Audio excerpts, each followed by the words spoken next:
Are you ready to begin? I can barely stand. Death does not wait for you to be ready.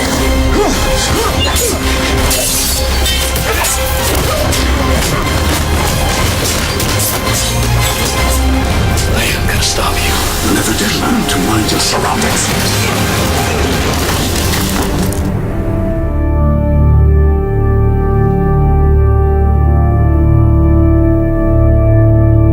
The very first time that I've met with Chris after him asking me to play the role, he had said, he really wanted me to be involved in the fighting techniques so that it kind of looked organic and looked like something that I had invented myself. I wanted to take it back to a grubbier place. A place where you feel the punches a bit more and you're actually a bit more concerned about the violence on screen. Action. There's been a lot of very, I think excessive use of, wire work and martial arts and everything, to the point where the violence loses its threat because it's become a bit dance-like, and we've become sort of comfortable watching it in that way. If you're in a fight situation, if Batman's got someone behind him and he can turn around and knock him out, headbutt him, why not? Why do a triple spin kick, double loop, why not just knock him out? We were looking for something that, when Batman threw a punch or a kick, it went through the person like a raging bull. Once we started along those lines, one of the stuntmen we had on the film, Buster Reeves, who's a jiu-jitsu world champion and extremely talented in martial arts, mentioned to Dave Foreman about a new martial arts system called Casey, or Casey Fighting Method. Casey means from the heart, and it's also the nickname for the two founders of KFM, Husto and Andy Norman. Andy and Husto, they developed Casey over 20 years. They analysed tapes, they watched moves, all the different martial arts forms to develop it, put it together. And it's absolutely fantastic. Take it away, boys.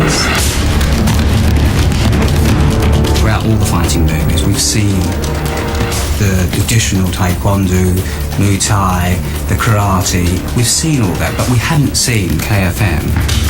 In terms of martial arts, like Wushu has been created over hundreds of years. This is very, very new, and it's still evolving. It's very much about being mentally aware of your environment, mentally aware of how people behave and respond to actions and reactions. It's like, what do you want to do? Do you want to kill this man, or do you want to maim him? And that comes from you as a person. So, it is a leap from art. It's very practical. These guys actually train often in nightclubs and things, and they will smoke up the room, and it's all about using what's available and grabbing that ashtray and smacking somebody with it, or being able to have a fight with somebody while sitting next to them. And it's a really great fighting style. And we felt that was exactly what we wanted for Batman, someone who, if he feels like he's going to headbutt you, that's what he does. It's just an emotional response. We've had to kind of tame it down a bit, and it's to adapt their system into Dave Foreman's choreography. And action. And because it's so tight and a tight fighting style, I had to adapt to make the moves bigger. So if I was throwing a punch to the face, I would just make that bigger. I would just make the circle bigger. The demonstration you just saw, I don't think you could actually break that down unless you saw that in slow motion. You couldn't quite see what was happening there, but the boys were actually breaking down each bone as they went up from the legs to the head. So it is something that you need a lot of control on, and so we move very, very slowly, and we build up layers till we feel very, very comfortable with it. Wonderful. Well done, boys.